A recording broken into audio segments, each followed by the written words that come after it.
She sold off my obsolete patents for scrap fees. They were worth $740 million, and they reverted to me the second she signed the transfer. 3 weeks from now, Natalie Crane's office will be packed into cardboard boxes by building security while she stands in the parking lot calling her uncle's cell phone. He won't pick up. Not the first time. Not the seventh. But that's 3 weeks from now. Right now, it is 6:47 a.m. on a Thursday, and I'm sitting at my kitchen table in a flannel shirt I slept in, reading a text from Ray Cooper. Ray has sent me a screenshot. It is Spectra Telecom's internal newsletter, published 16 minutes ago at 6:31 a.m. And there is Natalie Crane's name at the top in bold, and there is her quote about unlocking dormant portfolio value through strategic IP rationalization. And there is the number $2.1 million printed like she just won something. Below her quote, listed in a neat column, are 11 patent numbers. My patent numbers. I set the phone down on the table. I picked up my coffee. Black, no sugar. Same as every morning for 20 years. I took a sip. It was cold. I'd been sitting there longer than I realized. I read the patent numbers again. I knew them the way most people know their own phone number. I had written the original filings for every single one. I had stayed up until 3, 4 in the morning debugging compression algorithms so the signal integrity would hold across fiber runs that the rest of the industry said couldn't be done. I had done this while my wife was dying.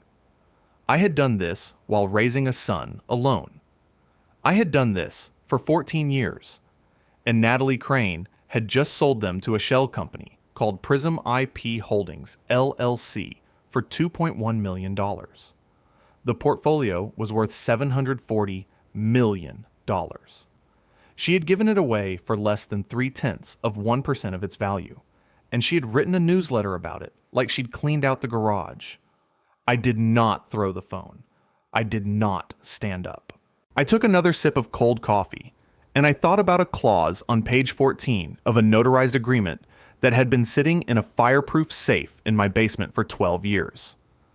Then I thought about my friend Thomas Reed and the copy he kept in his office. Then I picked up the phone and checked the time. 6:51 a.m. I had calls to make. My name is Glenn Pritchard. I'm 48 years old. I spent 10 years in the United States Navy as a fire control technician aboard nuclear-powered submarines, and I left the service as a petty officer first class, E6. I joined Spectra Telecom 14 years ago as a senior engineer. My current title is Chief Technology Officer. Most people don't know what a fire control technician does. That's fine. The short version is that I maintained and operated the weapons targeting and signal processing systems on a submarine that spent months at a time underwater. You learn things down there. You learn that the ocean is patient and will kill you the moment you aren't.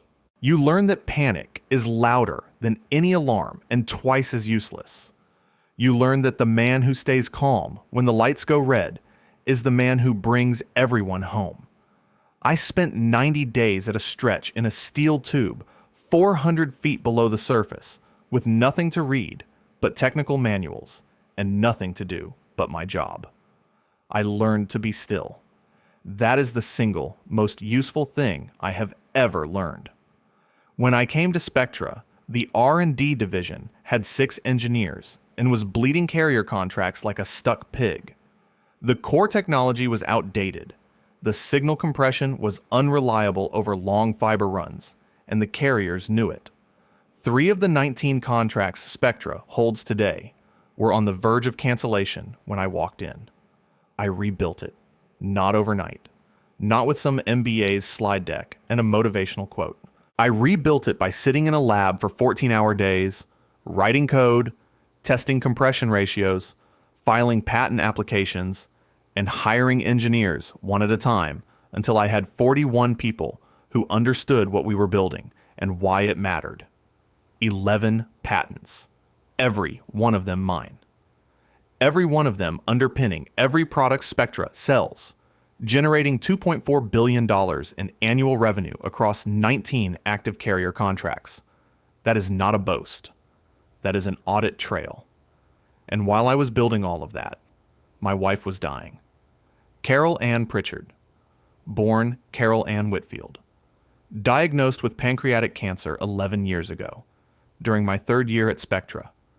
She fought it for 2 years. She lost. I need to tell you one story about that time, because it is the only way you will understand who I am. The night Carol was moved to hospice, I was on a call with the FCC. Contract 7, one of Spectra's earliest carrier agreements, was under review, and a competitor was circling it like a vulture. If I dropped that call, the contract would go to rebid. If the contract went to rebid, Spectra would lose it. If Spectra lost it, 12 people in my division would be laid off within the quarter. I stayed on the call until 2:17 a.m. Then I drove to the hospice. Carol was asleep. The room smelled like antiseptic and the small lavender sachets her sister had placed on the windowsill. I sat down in the chair beside her bed, and I held her hand, and I did not sleep at all. When the sun came up, I drove to the office, and I saved that contract. My son Daniel was 10 years old. He was staying with Carol's sister that night. He does not know that story. I have never told it to anyone.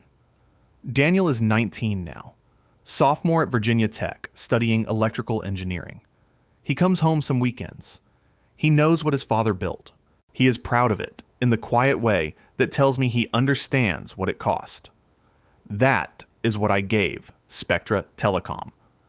14 years, 11 patents, a division built from rubble, and every night I should have spent with my dying wife and my young son that I spent instead making sure the technology worked and the contracts held and the company survived.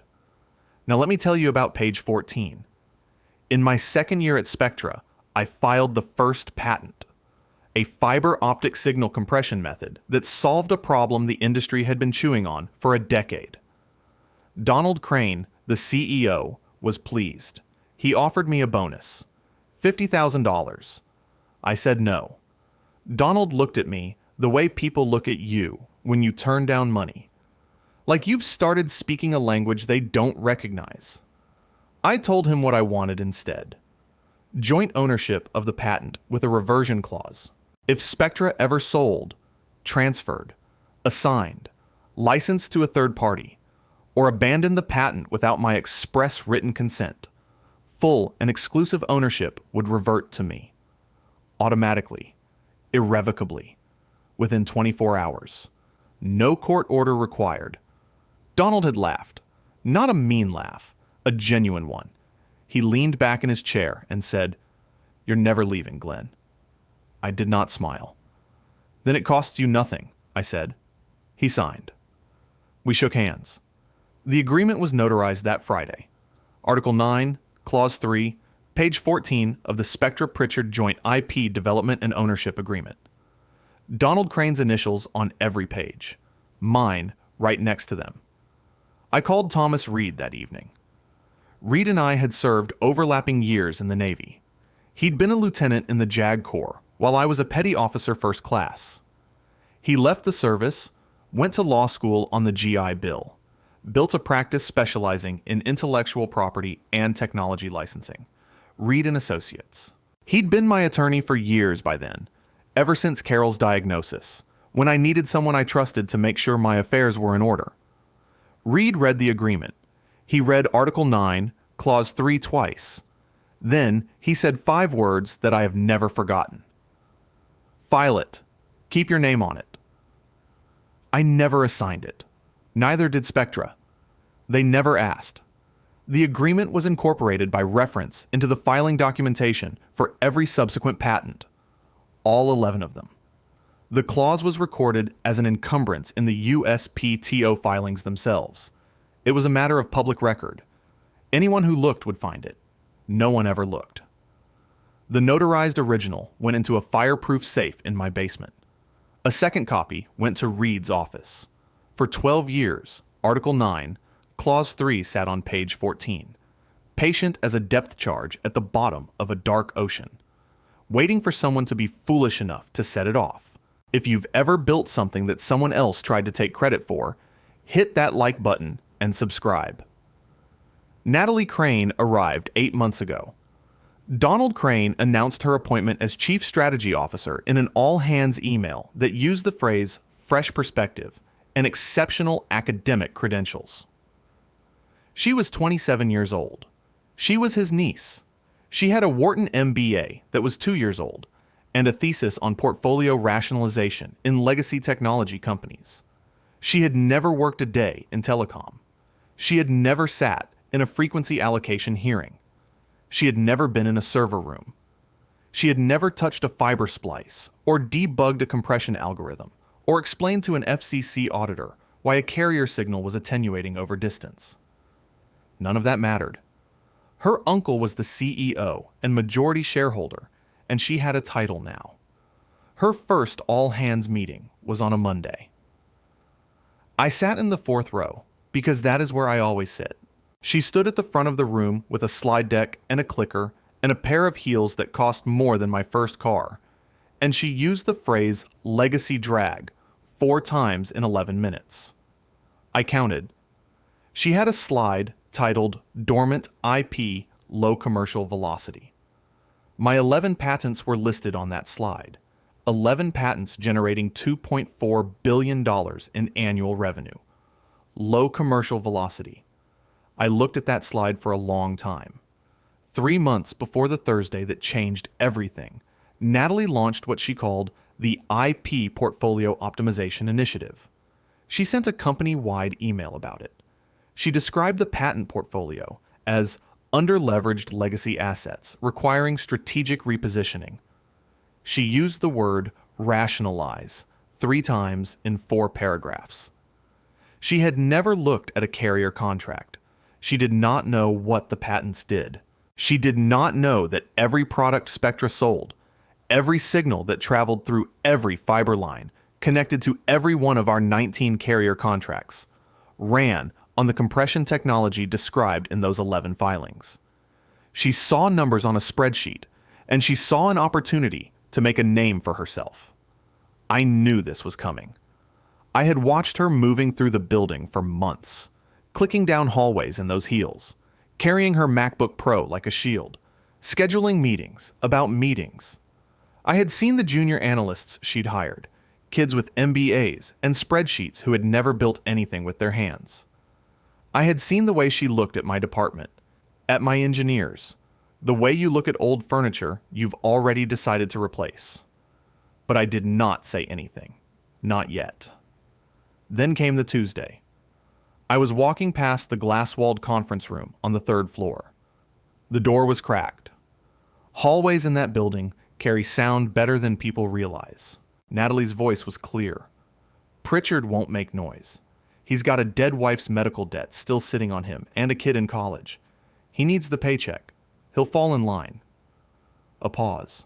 Then Donald Crane's voice, muffled, coming through the speakerphone. You sure? Natalie again, without hesitation. He's a good engineer, but he's not a strategist. He's infrastructure. Infrastructure. I stood in that hallway for 6 seconds. I could hear the air conditioning. I could hear someone's phone ringing 2 offices down. I could hear my own breathing, steady and even, the way it was steady and even 400 feet underwater when the alarms went red and everyone else was shouting. That's when something shifted in me. Not broke. Shifted. Like a switch that had been waiting for the right signal. I walked to my office. I closed the door. I sat down at my desk and I looked at the framed photo of Carol and Daniel that has sat on the right corner of that desk for 9 years. Then I picked up the phone and called Thomas Reed. Reed answered on the second ring. I told him what I had heard. He was quiet for 3 seconds. Then he said, "You still have the safe?" "Yes." "Good. Don't do anything yet. Let her make the move. When she does, I'll be ready." I said, "I know." That was it. That was the conversation. 41 seconds. I hung up the phone. I turned back to my monitor. I had work to do. I still had a department to run, and engineers who depended on me, and carrier contracts that needed to perform. So I did my job. The same way I had done it for 14 years. The same way I had done it through Carol's illness, and after her death, and through every late night and missed weekend and sacrifice that no one in that glass-walled conference room would ever know about or care to ask. I did my job, and I waited. Because patience is not passive. Patience is the decision to let your enemy choose the ground where they will lose. And Natalie Crane was about to choose hers. If you've ever had a boss who thought your silence meant you were afraid, hit that like button and subscribe. Thursday, 6:47 a.m. Ray Cooper's text hit my phone and the world tilted on its axis. Not for me. For them. They just didn't know it yet. I read the newsletter twice. Not because I needed to. Because I wanted to make sure I understood exactly what Natalie had done. In exactly the order she had done it. So that when Thomas Reed asked me to describe the triggering event, I could do it with the precision of a man reading coordinates off a targeting console. She had transferred all 11 patents to a shell company called Prism IP Holdings, LLC. The transfer price was $2.1 million. The newsletter celebrated this as a strategic win. She had written the phrase, unlocking dormant portfolio value, as if she had discovered something no one else had noticed. As if $2.4 billion in active annual revenue was dormant. As if the technology embedded in every product Spectra sold, running through every fiber line connected to every one of our 19 carrier contracts, was something she could scrape off her shoe for loose change and call it optimization. The portfolio was worth $740 million. She had sold it for less than 0.3% of its value, and she had not asked for my written consent. I picked up my phone at 7:02 a.m. and called Thomas Reed. He answered on the first ring, not the second, the first, which told me he had already seen it. Reed monitored Spectra's public filings the way a submarine monitors sonar, quietly, constantly, waiting for the ping that changes everything. "I've got the filing ready," he said. 4 words. No greeting. No small talk. No, how are you holding up? That is why I trust Thomas Reed with my life and my livelihood. He does not waste time pretending a situation is something other than what it is. "File it," I said. "Glenn, I want to make sure you understand what happens next. The moment I submit this reversion notice, you own those patents outright. All 11. Spectra will be operating 19 carrier contracts on technology it has no legal right to use. There is no middle ground here. No negotiation window. The clause is automatic and irrevocable. You are past the point of return the second I click submit. I understand perfectly. You're sure? File it." At 9:18 a.m. on that Thursday morning, Thomas Reed submitted the formal reversion notice to the United States Patent and Trademark Office, documenting the triggering event under Article 9, Clause 3 of the Spectra-Pritchard Joint IP Development and Ownership Agreement. The filing referenced all 11 patent numbers. It attached a certified copy of the original notarized agreement, with Donald Crane's initials on every page. It cited the unauthorized transfer to Prism IP Holdings LLC, executed without the express written consent of Glenn Edward Pritchard, as the triggering action. The reversion was not a request. It was not a petition. It was a notification. The legal transfer of ownership had already occurred automatically the moment Natalie signed the paperwork, transferring the patents to Prism. Article 9, Clause 3 did not require a court order. It did not require approval. It did not require anything at all except for someone at Spectra to be foolish enough to sell my work without asking me. Reed's filing was a courtesy, a formality, a timestamp on a detonation that had already happened. I did not go to the office that morning. I walked into the garage and found Daniel's old baseball glove on the shelf next to a can of 3-in-1 oil and a box of Carol's Christmas ornaments, I had never been able to move. The glove was a Rawlings, broken in from 3 seasons of Little League and 1 season of travel ball before Daniel decided he liked circuits more than curveballs. The leather was cracked and dark with old sweat. I turned it over in my hands and pressed my thumb into the pocket where 1,000 catches had softened the hide until it was the texture of something alive. I stood there for a while. I don't know how long. Then I put the glove back on the shelf and went inside and made eggs. Scrambled. 3 eggs. Salt. Black pepper. The same breakfast I had made for Daniel every school morning from the time he was 10 until the day I drove him to Virginia Tech and watched him walk into his dormitory carrying a duffel bag and his mother's copy of Hemingway's short stories that she had insisted he read. I ate at the kitchen table. I washed the plate. I poured a fresh cup of coffee, and this time it was hot. The clock was running. I did not watch it. Because I had spent 10 years on a submarine learning that the hardest thing a man can do is nothing. And sometimes nothing is the only thing that works. You set the heading, you check the instruments, and you wait for the ocean to deliver what the ocean is going to deliver, and you do not flinch, and you do not second guess, and you do not stare at the clock because the clock does not care about you. At 10:44 a.m., a junior analyst named Scott Ballard did something that would end Natalie Crane's career. Scott was 23 years old, 3 months at Spectra. He had been hired as part of Natalie's strategic restructuring initiative, one of 6 new analysts brought in to modernize the company's documentation. His job that morning was to cross-reference the patent transfer documents against the original IP registry for a compliance onboarding checklist. Standard paperwork, the kind of task no one thinks about until it destroys everything. Scott found the encumbrance notation attached to the first patent filing. He did not understand what he was looking at. He was 23 and had a bachelor's degree in business administration from Clemson and had never read a USPTO filing in his life. But he knew the word encumbrance meant something was attached to the asset, and the notation referenced an agreement he had never seen, and the name on the encumbrance was Glenn Pritchard, and the patents had just been transferred to a company that was not Glenn Pritchard. He brought it to Marcus Ellis. Marcus Ellis, 52 years old, Spectra's general counsel for 21 years.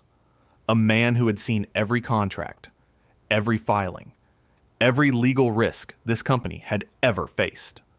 A man who had sent a written memo to Natalie Crane 3 weeks before the transfer, flagging Article 9, Clause 3 in explicit terms, warning that the transfer could not proceed without Glenn Pritchard's written consent.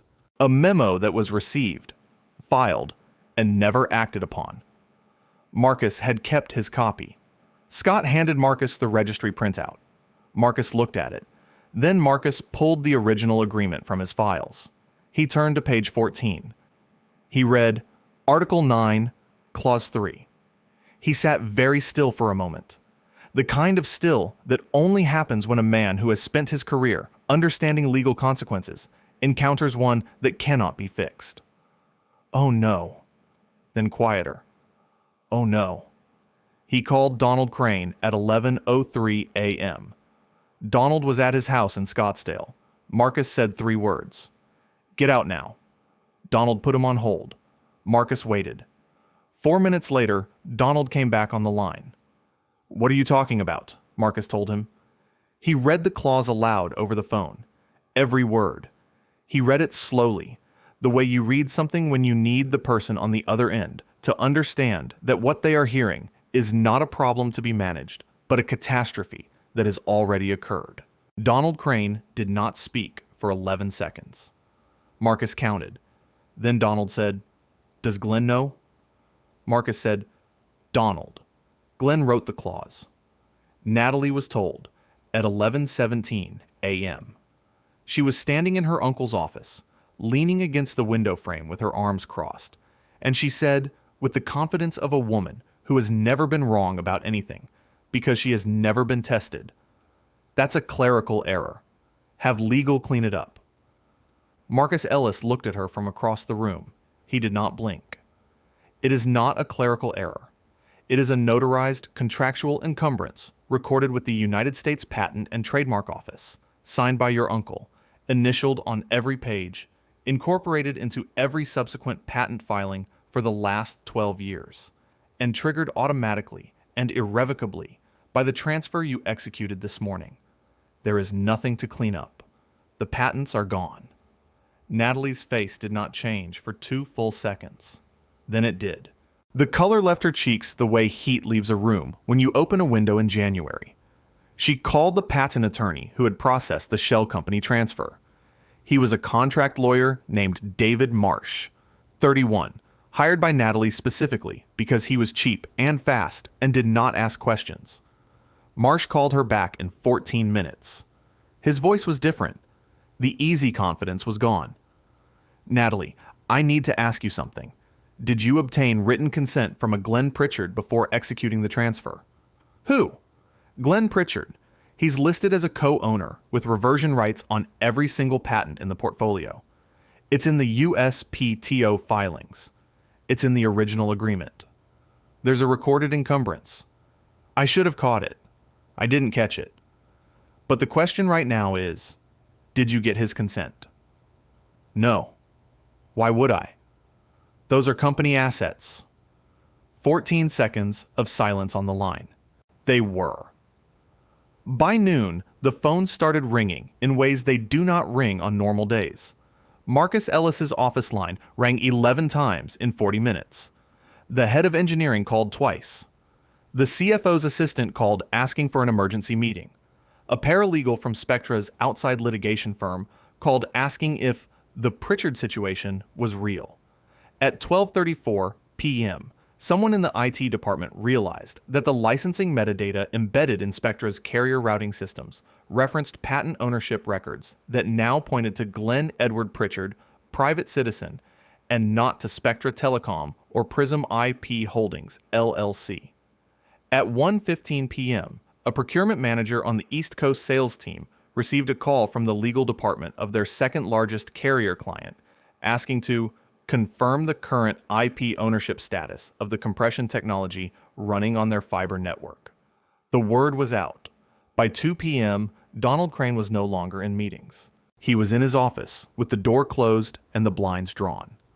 Marcus Ellis sat across from him with a legal pad full of notes and a look on his face that I have seen once before, on a damage control officer aboard a submarine when a pipe burst in the engine room and the water was coming in faster than the pumps could move it.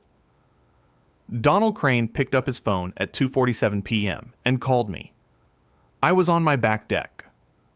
Rex, my yellow lab, was lying beside my chair with his chin on his front paws. The sun was out. There was a glass of iced tea on the railing that I had poured 20 minutes ago and had not touched. I was reading a paperback novel that Carol had left on her nightstand 9 years ago. I had never finished it. I was finishing it now. My phone buzzed. I looked at the screen. Spectra. D. Crane. I watched it ring. 4 rings. 5. Rex lifted his head and looked at me the way dogs look at you when they know something has changed, but not what. 6 rings. Click. I let it go to voicemail. Donald did not leave a message. He called again at 3:12 p.m., and again at 3:41, and again at 4:08. Each time the phone buzzed on the railing next to my iced tea, and each time I watched the screen light up, and each time I let it ring until it stopped. Rex watched me not answer. He did not judge. Dogs don't. They just observe and accept, which puts them ahead of most boards of directors I have encountered. By Friday morning, I had 6 missed calls from Donald Crane's direct line, 4 from Marcus Ellis's office, 2 from numbers I didn't recognize but that carried the Spectra Exchange prefix, and 1 from Natalie Crane's cell phone. That last one came in at 11:52 p.m. Thursday night. I imagine she had spent the day being told by various attorneys in various tones of controlled alarm that what she had done could not be undone, and by midnight she had arrived at the stage of grief where you call the person you wronged and hope they will fix it for you. I did not listen to any of the voicemails. I did not need to. I knew what they wanted. They wanted me to make this go away. They wanted me to be reasonable. They wanted Glenn Pritchard, the infrastructure, the good engineer, the man with a dead wife's medical debt and a kid in college, to fall in line one more time. 23 missed calls over the first 48 hours. I let every single one go to voicemail. On Friday afternoon, Thomas Reed called me. Him I answered. Vantage Communications, Reed said. Their general counsel reached out to me at 10:15 this morning. They know about the reversion. They want a meeting. Vantage Communications, Spectra's largest competitor, a company that had been trying to license fiber optic signal compression technology for 6 years and had been blocked at every turn because Spectra held the patents. Except Spectra didn't hold them anymore. I held them. When? I said. Monday. Their offices. 9 a.m. They're sending a car. I'll drive myself. Glenn, they're going to offer you a lot of money. I know. You need to be ready for that. I've been ready for 12 years, Tom. Silence on the line. Then a sound I had heard maybe 4 times in the 20 years I'd known Thomas Reed. He laughed. Yeah, he said. I suppose you have. Monday morning, I drove to Vantage Communications headquarters in a suit I had bought for Carol's funeral and had not worn since. It still fit. I had not gained or lost a pound in 9 years. The Navy teaches you things about maintenance that civilian life never does. The meeting lasted 2 hours and 14 minutes. Vantage's CEO, a man named Frank Whitmore, 63, sat across from me at a conference table with his general counsel and his head of engineering and his CFO, and he laid out what he wanted. Exclusive license to all 11 patents. Full integration into Vantage's carrier network. He wanted the technology that Spectra had built its empire on, and he wanted it running through his fiber lines by Q3. Reed had prepared the terms. I had reviewed them the night before at my kitchen table with a glass of bourbon, 3 Fingers, the bottle Carol had given me for our 10th anniversary, that I had been saving without knowing what I was saving it for. Exclusive licensing agreement. $148 million upfront. 6% of gross revenue in perpetuity on any product or service utilizing the patented compression technology. The agreement granted Vantage sole commercial rights. No sub-licensing, no carve-outs, no side deals, and a clause, because Thomas Reed is Thomas Reed, stating that the licensor retained the right to pursue infringement actions against any unauthorized users of the technology independently and without limitation. Any unauthorized users, like, for example, a company running 19 carrier contracts on technology it no longer owned. Frank Whitmore read the terms. He looked at his CFO. His CFO nodded. Frank looked at me. Mr. Pritchard, I want to make sure I understand. You're giving us exclusive access to the technology that powers every product your former employer sells. That's correct. And they have no license. They do not. And you intend to enforce that. I looked at him across the table. I thought about Natalie Crane, standing in a glass-walled conference room, saying the word infrastructure, like it was something you scrape off the bottom of your shoe. I thought about Donald Crane's voice on a speakerphone asking, "You sure?" Like a man who already knew the answer, but wanted permission not to care. Yes, I said. Frank Whitmore signed the agreement at 11:14 a.m. on Monday morning. I signed below him. Reed notarized it. We shook hands. $148 million. I drove home in silence. No radio, no phone calls. Just the road, and the sound of the engine, and the knowledge that the depth charge I had set 12 years ago on page 14 of a notarized agreement had finally reached the hull. Wednesday of the following week, Thomas Reed filed a $340 million patent infringement suit against Spectra Telecom in the United States District Court for the Eastern District of Virginia. The complaint was 47 pages long, It named Spectra Telecom Inc. as the defendant. It documented the unauthorized continued use of all 11 patented compression technologies across 19 active carrier contracts, generating $2.4 billion in annual revenue. It cited the automatic reversion under Article 9, Clause 3. It attached the original notarized agreement, the USPTO reversion filing, and the Vantage exclusive licensing agreement as exhibits. The suit asked for $340 million in damages. Reed told me he expected to settle for more. The afternoon the suit was filed, Marcus Ellis convened an emergency session in the Spectra boardroom. I was not there, but Ray Cooper was, and Ray told me about it later over black coffee at the diner on Route 7, the one with the vinyl booths and the waitress who calls everyone Han, and has since 1987. Marcus stood at the head of a 20-foot mahogany table. Donald Crane sat at the opposite end. Natalie was not in the room. She had been removed from her office 43 hours earlier, and her access badge had been deactivated. 7 board members sat along the sides, and none of them were talking, which Ray said was the first time he had ever seen that particular group of people, silent simultaneously. Marcus read Article 9, Clause 3 aloud. The full text. Every word. The room was quiet enough to hear the ventilation system cycling. When he finished, he set down the document and said, "The patents belong to Glenn Pritchard. They have belonged to Glenn Pritchard since 6:31 a.m. last Thursday, when the unauthorized transfer was published and executed. The reversion was automatic. It is irrevocable. We are currently operating 19 carrier contracts on technology we have no legal right to use, and we have been sued for $340 million by the man who built every piece of it." Donald Crane sat in his chair and did not move. Ray said his face looked like a man watching his house burn from across the street.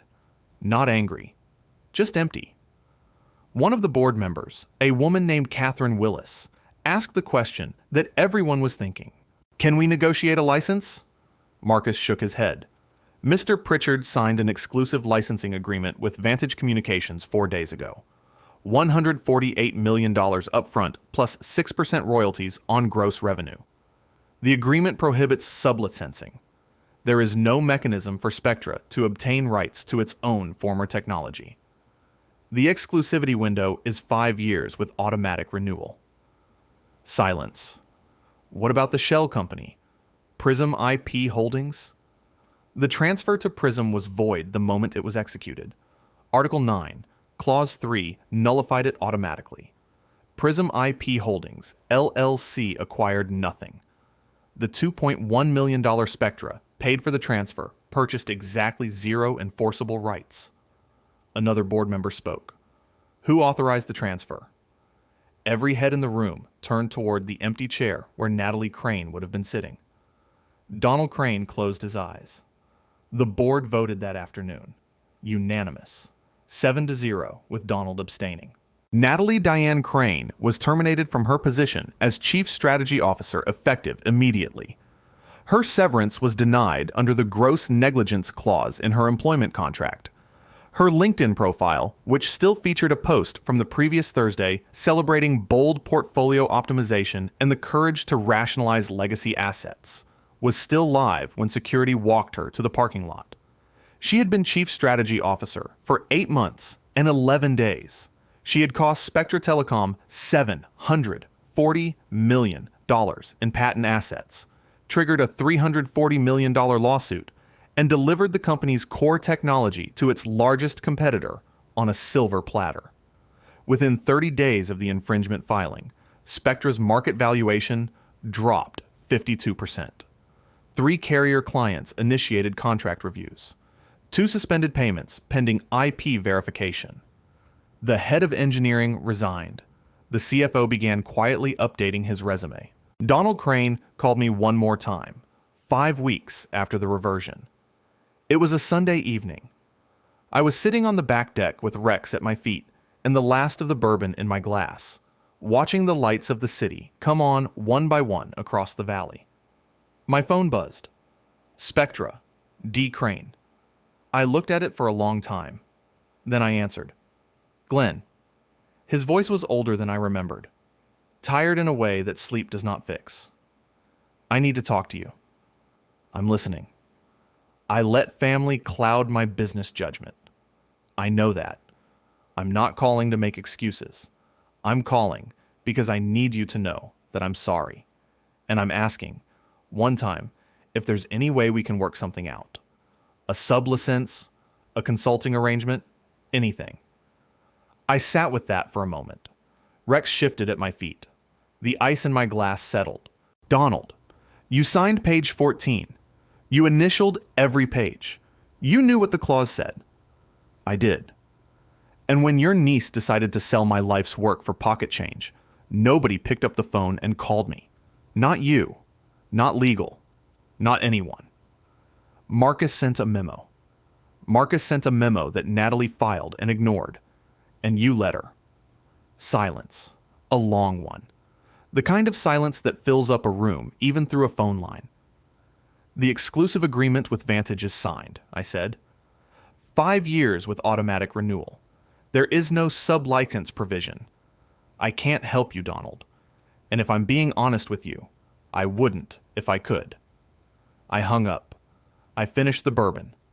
Rex put his head on my knee, and I scratched behind his ears, and I watched the last light drain out of the sky until it was just the city glowing against the dark. Within 12 months of the reversion, my total personal profit exceeded $195 million. The $148 million upfront from Vantage. The 6% royalties on gross revenue that began accruing the moment Vantage integrated the technology, and the infringement settlement from Spectra, which Reed negotiated to a figure that made the original $340 million ask look conservative. I did not buy a bigger house. I did not buy a sports car. I set up a trust for Daniel's education and his future. I endowed a scholarship at Virginia Tech in Carol's name for engineering students who are the first in their family to attend college.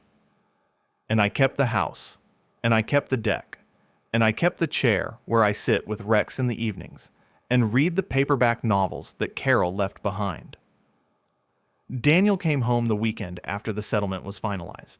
He sat on the deck with me and Rex, and he was quiet for a long time, the way he gets quiet when he is thinking about something he has not yet figured out how to say. Dad. Yeah. You seem different, not stressed, like you're actually here when you're here. I looked at my son, 19 years old, his mother's eyes, his own kind of quiet. I'm here, I said. He nodded. He didn't ask about the money or the patents or the lawsuit. He asked if I was going to come to his senior design expo in the spring. I told him I would be in the front row. That was enough. Sometimes justice doesn't arrive satisfyingly. It arrives quietly, in certified mail and notarized documents, and the patience of a man who spent 10 years underwater, learning that the most dangerous thing in any room is the person who does not need to speak. Natalie Crane had called me infrastructure. She was right. I was the infrastructure. I was the foundation everything was built on. And when she ripped it out and sold it for scrap, the building came down on top of her. She just never thought to read page 14. If you enjoyed this story, hit that like button and let me know what you think in the comments. And if you haven't subscribed yet, subscribe and ring that notification bell to get alerts about new stories like this one. Thanks for watching. See you in the next video.